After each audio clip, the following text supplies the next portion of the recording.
What's up, everybody? Welcome to another episode of Content Breaker. Today we are actually missing a person. Kelz has some family stuff he has to take care of. Best wishes, buddy. But we are still joined by Static, Strangely Entertaining, and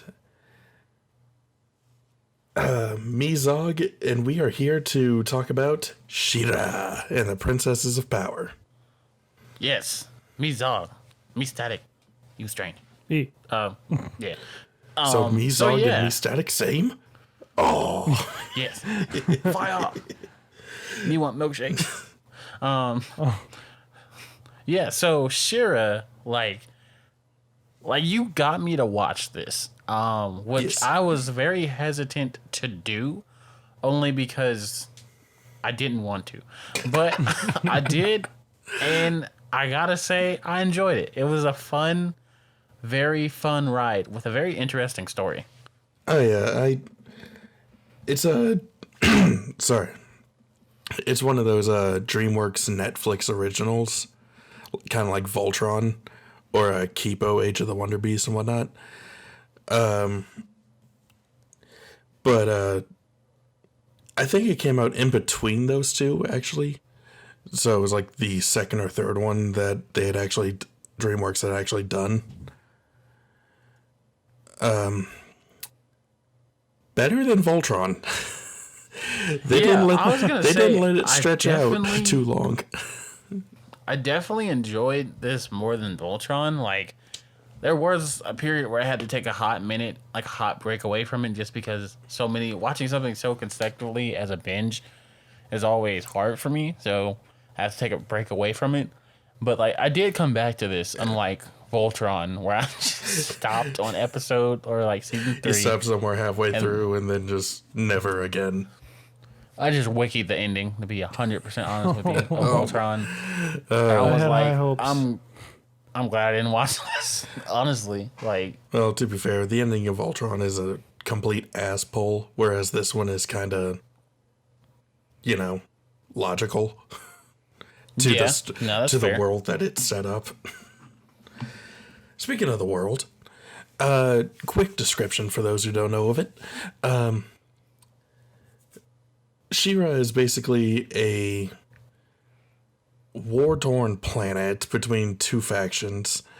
An invading force called the Horde, and the people who actually live on their planet,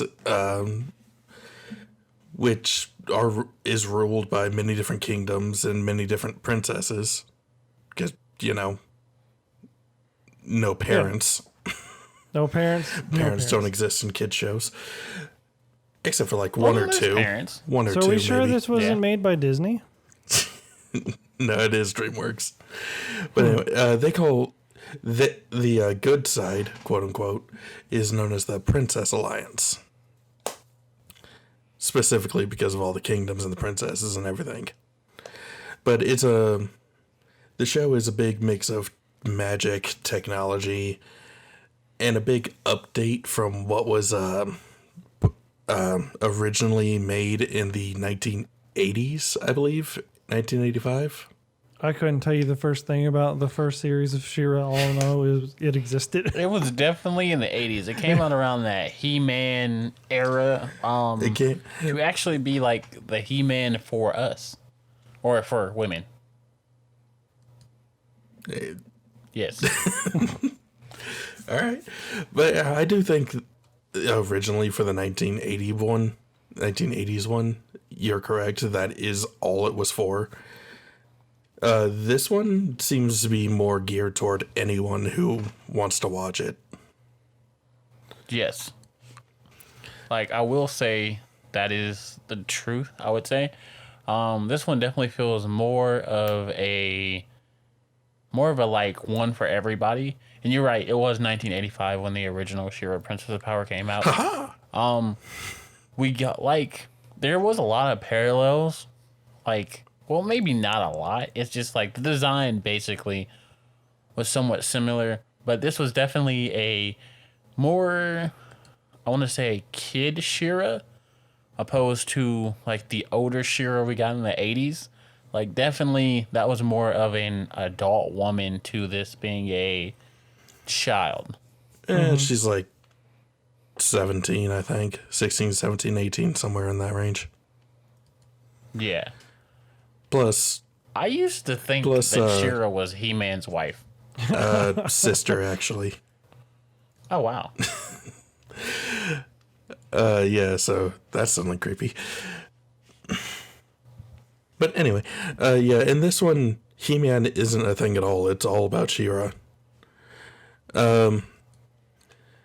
Which I actually find funny. I thought they would have like put out a He-Man cartoon before they put out a She-Ra one, but here I am being wrong, I guess. Well, there was a He-Man reboot in 2003 that bombed. So there was a reboot in 2003. It bombed? I thought that was pretty popular. Well, it's popular with like our generation because the only people I know of who actually know about that show are people in our generation. True. Otherwise, the only other people I've seen or heard talk about it kind of say it sucked and that they watched like the first season and then just stopped. And the second season was like cut short and yeah, it jumped the shark in like episode 1. But anyway, with this version of She-Ra, instead of just being a part of like the whole He-Man universe, it seems like this one's like the jumping off point for any other potential spin-offs. Because as you come to realize throughout the show, it started out in a different universe. Some of these characters are actually aliens who were brought to this planet as infants or just cast out there. And yeah, the planet's being kept in another dimension until like the final season. Yeah. That did happen. Yeah. But yeah,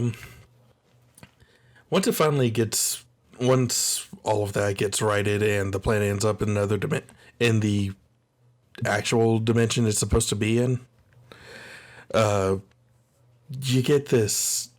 It's the final season. You get this crazy space adventure full of crazy ass magic and everything. It goes very Sailor Moon in the final season. Oh, I was getting Sailor Moon vibes from episode 1 or episode 2, I believe. Yeah, 2. Well, that transformation sequence is very much Sailor Moon inspired. Mm-hmm.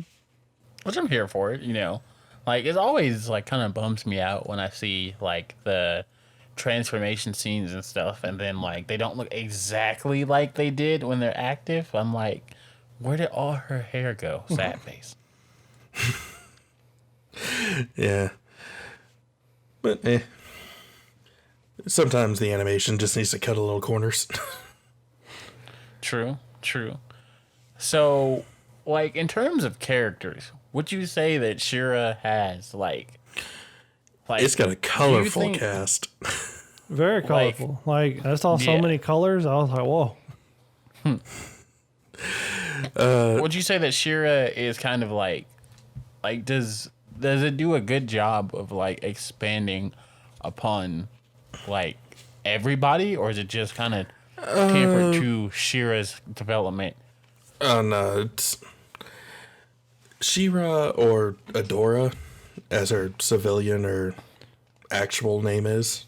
Which, because by apparently the way, She-Ra is just like her. pass the powers down in a line of succession kind of thing.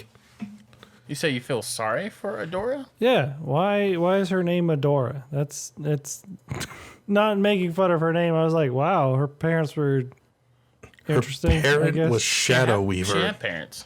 Yeah, she had no parents. We don't do parents. Shadow Weaver adopted her. Well, if Shadow Weaver is like her adopted mother, whatever, like as far as I know, like don't quote me on that. Well, no, that's Why name basically her it. Adora? Would you not name her like Destructo or something like that? I don't know, like for the evil. You know what? Sometimes the writers just have to say, fuck it, we're just gonna... It wouldn't make any sense, and we'd have to change the name anyway. Why put extra work into things? True. But no, So honestly, She-Ra kind of lives and dies on the side characters. Adora's fine as she is, but it's really all the people around her that make the show interesting. Except for Glimmer. I hate Glimmer. Well, that's just your opinion, sir. Everybody Yes, has it do you is, hate but I have Glimmer? strong Tell me right now. Tell me right now, why do you hate Glimmer? Actual reasons. Honestly, I'm constantly annoyed and pissed off at everything she has done and said, basically. Especially in season 4. That, don't get me wrong, it was all in character. It was all... Everything was actually presented in a logical way. You can actually believe everything she did. But, no. it just infuriated me. So, Especially like, when everyone around her is saying, like, no, this is a stupid question. You know the person that you're listening to has a history of, you know, manipulating, abusing, and killing people. Why are you still listening to them? Yes, and we're talking about Hordak, correct? Shadow Weaver. Yeah. Oh, well, yeah. Shadow Weaver's just stupid in general. Yeah. So, like, I didn't like who she ended up with. I'm gonna be honest. I felt like he deserved better. He Be does. honest with you. He does. I'm gonna be 100% honest with you. I wanted him to get with Flower Girl, who's, I think her name's Flora. I know I'm being Perfuma. super transparent right now. Perfuma. Yeah. I wanted that greatly, but it didn't happen, which I was kind of bummed about. Honestly. Speaking of him, I feel like Bo, talking about, like, you know, The archer of the character. group. Yes. I feel like Bo was really like that driving force that kept, like, I feel like he did more for She-Ra than like anybody else by just simply believing in her and like always being understanding opposed to other side characters. Yeah. I mean, you can easily make the argument that he's just trying to see the best in everybody, which isn't inherently a bad thing. It just leaves you open to someone potentially manipulating you. But in the same token, he's not one to take shit lying down. Sure. If someone messes with people he cares about, he's usually the first person to jump in and do something about it. So, no, overall, he's a good character. That's not to say he doesn't face his fair share of strife in the show, but most of it seems to be more like emotion based. Like, Yeah. oh, everybody's having a hard time, I can't help them, even though he really, really wanted to. No, you're right. You're right. I definitely, if I had to pick a favorite character, I definitely would not pick She-Ra. I would have to go with either Bo or, dear Lord, what is his name? Oh, Seahawk. Don't tell me. Yes. Seahawk was great. The episode I saw, I'm like, this guy's a hoot. I hope he sticks around. He's reoccurring.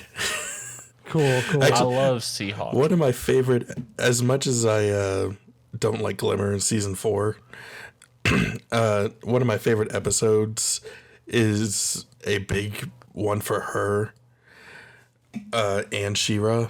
The friendships are on the rocks, and Bo's is having a hard time dealing with it. Seahawk takes him and the horse Swiftwind out for like a guy's night, just to relax, just to unwind and everything. Really? But Yeah. Seahawk's love interest, Mermista, is down in the dumps because her kingdom got annihilated. And he wants to pick her back up as well. So he arranges a fake kidnapping. Yes, because those always go well. Oh, yeah, it turns out to be a real kidnapping. Oh. And the only way he has of communicating with anyone is to try to squawk a message to a seagull and hope it carries it to Mermista. I mean, what else are you gonna do? Like, Yeah. I mean, the episode's hilarious, all because of what Seahawk does. But of course, by the time the princesses get there to rescue everybody, Seahawk has already sung a sea shanty. God damn it! Never thought that would be a tongue twister. But when Mermista, who hates the those songs, Sea shanties. yeah, those songs. I don't know why I can't say that tonight. She turns it into a rock ballad for the fight, and it sounds amazing. Like, I was sad to see. I mean, I guess we're gonna see, like, them to get, like, so, like you said, his girlfriend Seahawk. Like, I wanted to know if they were, like, end all be all, but since we didn't see them in, like, the future fast forward, I was kind of like, did they make it? Like, what happened? Oh, yeah, they did. We saw. Yeah, like, I was really mad, like, of all the people we saw in the, like, future, it was a Glimmer, and I'm just like, girl, like, I don't care about you, like, at all. Like, okay, I gave you shit about hating Glimmer, but, like, here I am, like, doing the same thing. Yeah. Yeah. I mean, so I just... it's really easy to hate Glimmer, just because clearly some of the things she's doing just doesn't make sense when you have a big picture, when you're looking at the big picture. But it makes sense to her. So it's just really easy to get frustrated with it. But at the same time, I'm like, you're a queen. You need to look at the big picture, and you're not. Nah. I'm not dealing with you. Bo deserved better. He did. But that also means he's a king. True. Yeah, you're right. I didn't think about it like that. I mean, literally, who isn't royalty at this point, though? Like, technically, Seahawk is a king as well. Oh my gosh. He is. True. Like, if him and Homegirl stay together, like, I mean, Adora... it's basically like every female character who lived on that planet was a princess. Except for like Catra and Shadow Weaver. Is this like Adventure Time? Everybody is like a princess of something, or A little bit, yeah. Well, She-Ra wasn't a princess. She-Ra is literally the princess of power. I mean... Yeah, I was going to say, I'm like, I'm pretty sure she was. But, like, she's not, like, a princess of a, like, tangible thing. Yeah. I mean, neither is Glimmer. Hers is just magic. Damn. I thought you meant because her place got destroyed, but, like... Oh. No, they rebuilt that. The kingdom's still there. But, yeah. I mean, yeah, even Adoris actually says the line herself, I'm only a princess when I transform. So... I'm guessing in this world, princesses are just the ones with magical powers. Which is fair, I mean, sounds all right, though. Bo and Seahawk aren't princes because they don't have any magical powers. They're just the best, most useful characters. We also don't see any princes in the entire show. I don't think they exist. Maybe. I don't think they do either. This alliance really lucked it out that all their generals have magic powers. Yeah. Like, who I, like, kind of hated as well? Who? Shadow Weaver. Again, easy to hate. She's basically the evil stepmother. Just with Maleficent thrown in there. And Shadow there's her powers. whole... I mean, there's her whole alter ego, which is like Light Spinner. Yeah, that's the name she went by before the dark magic. Yeah, like, which was really weird. I'm just like, I don't understand. I don't know. Like, Shadow Weaver's whole character arc, which is kind of stupid to me. I'm like, I don't know. Like, I mean, yeah, it's definitely one that's hard to get behind just because it's trying to point a clearly irreparable and unforgivable character in a different light when all I want to do is hate them.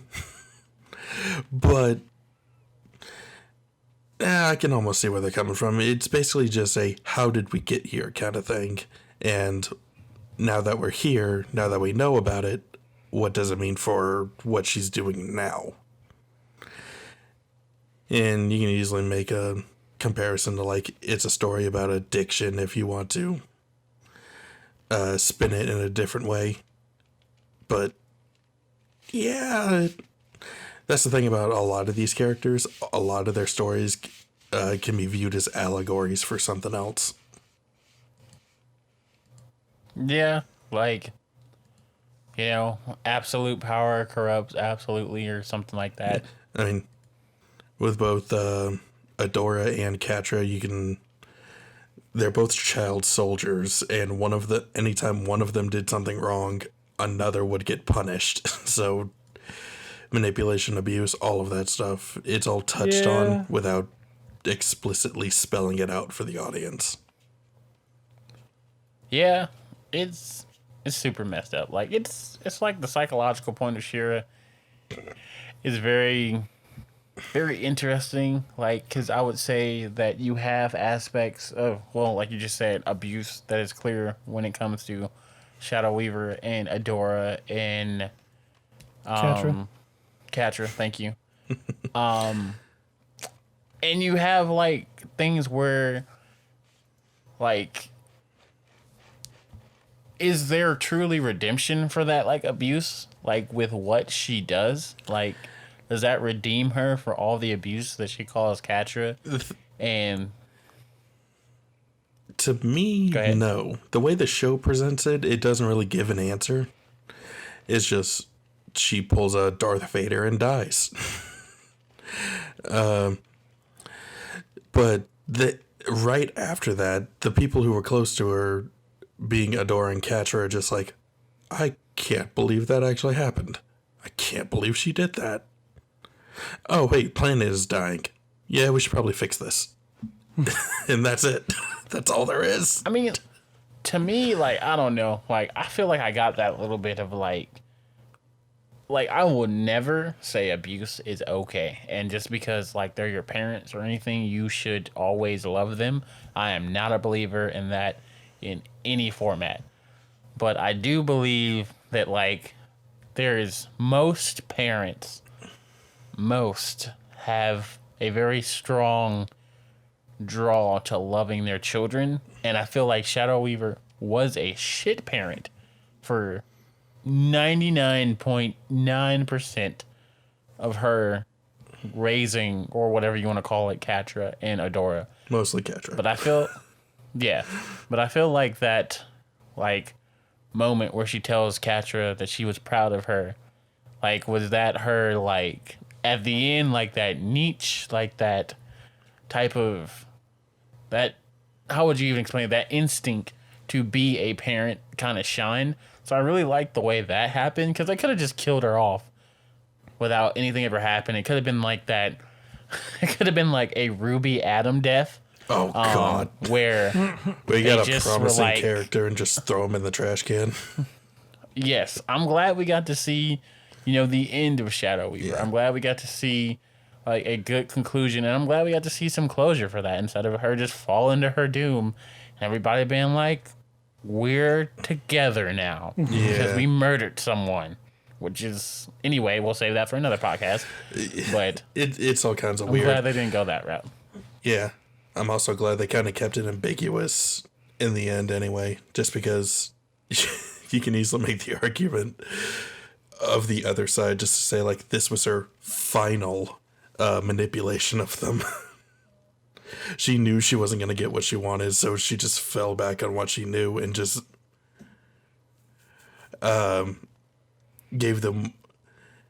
basically, her last actions were just like, good luck talking shit about me to your therapist now. kind of moment.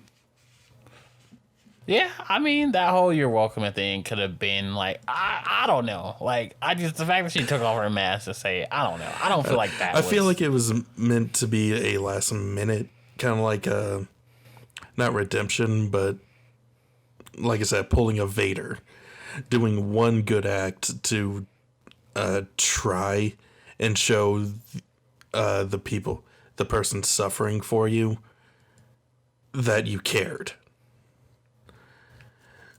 But I don't know. It's left ambiguous enough that anyone can make any kind of conclusion out of it, which I think is for the best.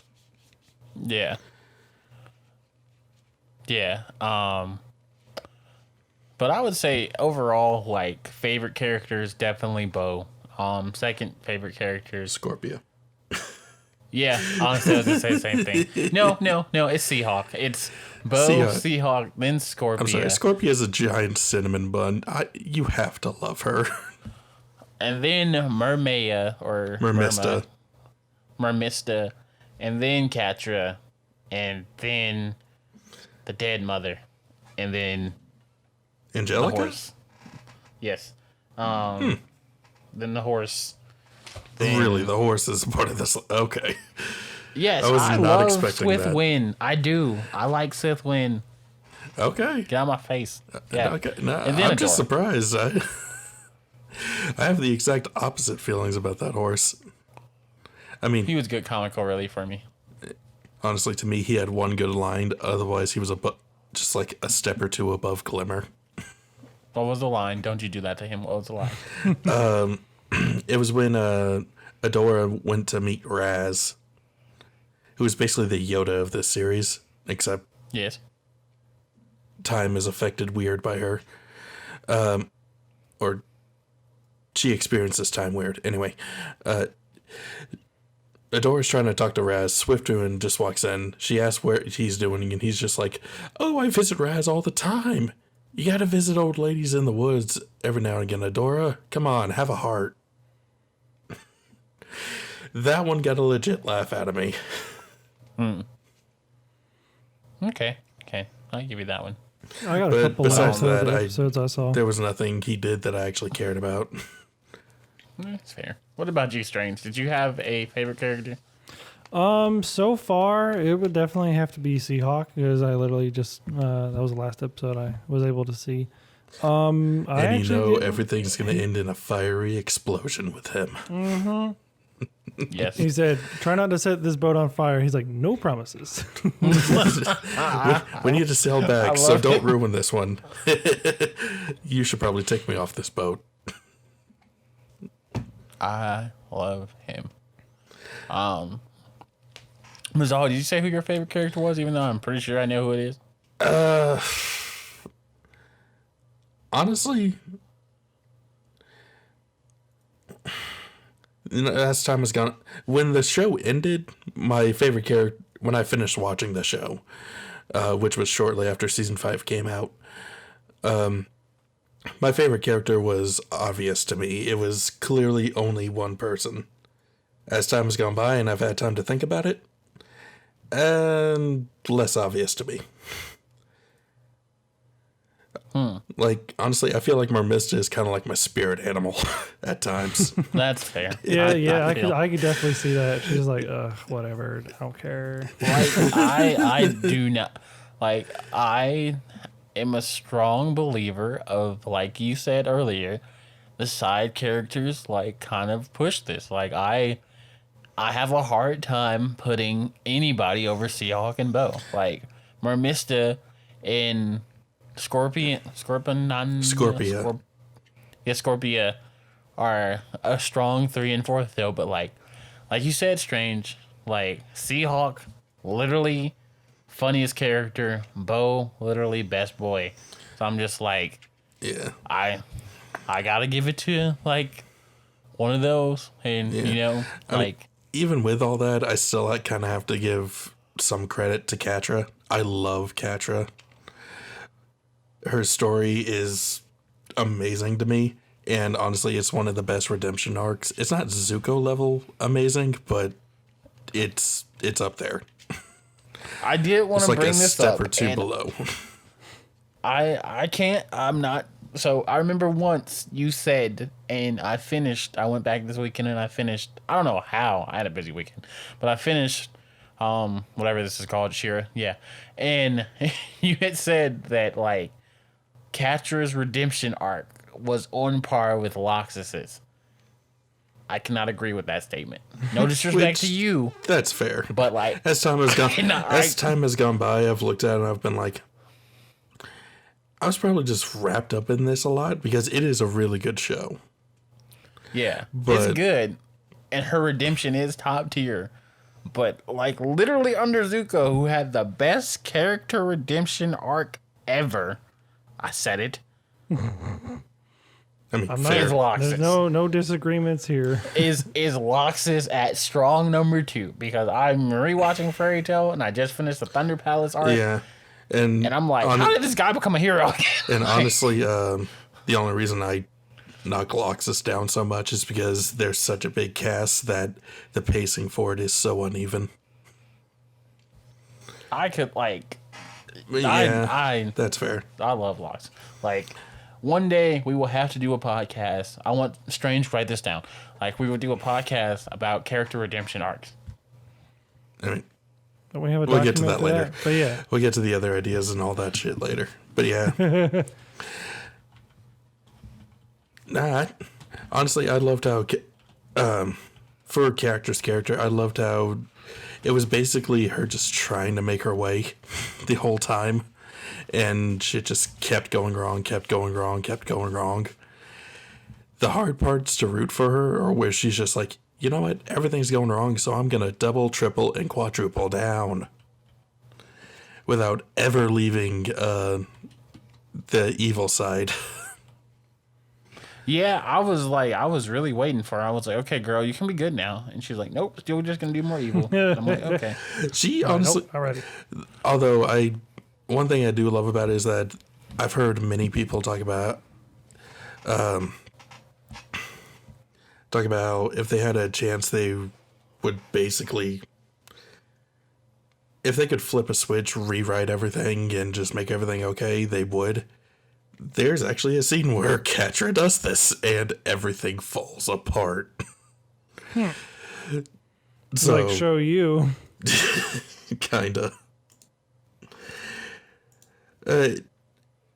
In her situation, it's basically seeing like, yeah, these situations are relatable and everything, but when you lash out and you act out in these destructive ways, all that's going to come from it is more of that destruction. True. Like, which was a good lesson to like learn. It was like, I'm really a big fan of those things where it's like the most simplistic way I can put it is the Fairly Odd Parents, where like Timmy's like, I wish Vicky was never my babysitter, and then his life is just exponentially worse. Oh, Wouldn't that monkey be spa. like the grass is always greener on the other side kind of thing? Yes. It's the monkey spa. Careful what you wish for, otherwise you never know what's going to happen. I thought the monkey's paw was senile evil. No, that's something different. That's a different monkey thing. Bit. So, like, I think that Shira is definitely one of the better DreamWorks, like, recent things. I haven't watched Kipo. Like, I would say I'd recommend it. I have to watch Keep. I heard good things about it. Yeah, no, definitely need to watch the Key of the Po. But definitely, like, I like what Shira did in the terms of, granted, it was probably following its predecessor, but I like what Shira did in the terms of mixing magic and technology. Like, Yeah. you had just kind of straight up, like, technology with Tetra, or sorry, Entrapta. Entrapta, yes. I don't know who Tetra is, but is that a person? I don't think so. No, Entrapta is awesome. Entrapta. I like Entrapta. Yeah. Also a part of one of the weirdest ships I have ever seen. and I'm still What here is for it? it. Her and Okay, tell me. Hordak.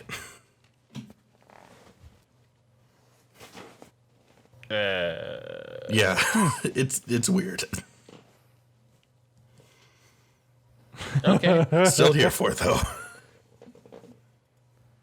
I mean, I guess like if like, I mean, sure. He said, Like, but anyway, so like, yeah, it does like you have the mystic arts of like Shira's power and the princesses and all this, and then you find Intaptra, who is literally like, I'm gonna just utilize science. I got fancy hair that is my superpower, but like, how do things work? You know, like and also it gives you that kind of Dr. Stone vibe that science isn't in, like, it isn't good or evil. It's just like how it's not used. intrinsically. Yes. So So I feel like that's Entrapta's character. kind of Entrapta and Shadow Weaver.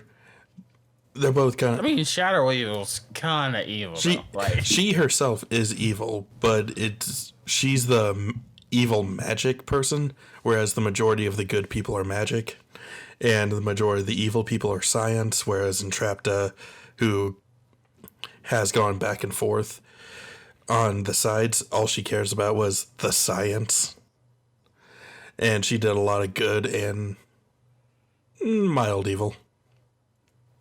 yeah. Definitely, like, I don't know. I don't agree with anything Homegirl did with her evil, but like, I don't feel like it was intentionally evil. Like, or maybe it was. You know, maybe she's just a bitch. No, she even says it herself. She doesn't know how to deal with people. She doesn't understand any of that. All she knows is science and machines and technology and stuff like that.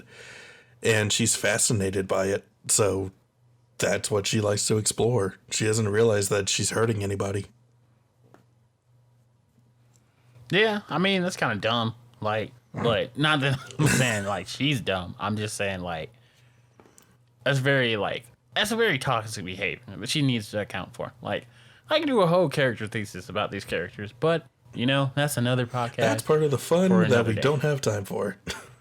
True. Maybe we might get a spinoff though because of Shira's success. Like, Oh, yeah. If we get they can try and do He-Man again. I mean, please. in the finale, their world is back into the actual universe. We've had plenty of mentions of Eternia and everything, which is where He-Man takes place, and the main four are talking about jumping in a ship and flying off into the universe to try and bring magic back. So, possibilities for a He-Man sequel, and I'm here Good. for it. Good. I'd be here for it. If nothing Like, else, I think I get more everybody than would be here for it. yeah. If nothing else, I Hopefully. get more of some of these characters. So I'm here for it. Yeah, so we'll see what like the future of He-Man had or like the She-Ra spinoffs. But so if we do get a He-Man spinoff with that, how would that work though? Because She-Ra and He-Man are siblings. In the original one, yeah, but they were also They'll probably do separated something for the different. longest time. So, like the He-Man True. series came out first, and then the She-Ra series came out later, and both of them were separate for a while until they combined series and became He-Man and She-Ra, or whatever. So Yeah. it's possible. It's just some things are gonna have to be reworked a bit, But it's a reboot. and that's so, where like, the they can do whatever curiosity they comes. Yeah, we'll see. But for the time being, you know, we will possibly give you guys more She-Ra content over on our YouTube. So make sure you check that out at Content Breaker. We got big things coming, things dropping. Things should already be there. So go and check those out. But for more of this podcast and other things, you can find us at Content Breaker on the Spotify, on the iTunes, on the YouTube Music, wherever podcatchers are heard. And you can also check our other product, Your Typical Shonen Protagonist, at Twitter on URTSP. and Content Breaker at Content Breaker on the Twitter. You can find me at Static Dreads with a Z on Twitter because that's where I am. Strange also has stuff. I do. You can find me at Strangely Entertaining, all one word, on the Twitterverse. And then you can also find me on YouTube, where I do eventually upload videos every now and then. Please go check out the Sonic 06 playthrough. It is a hoot. Yay, stuff. Yes. I am also in that. And you can find Zog. Zog, what are you doing? Do we have stuff coming? Things happening? I am here right now. There might be some YouTube stuff coming. I'm working through some ideas and everything. I just don't know how I want to make it happen. Well. So for now, you find me here. Thank you guys for joining us. Catch you on the next one. Bye. Bye.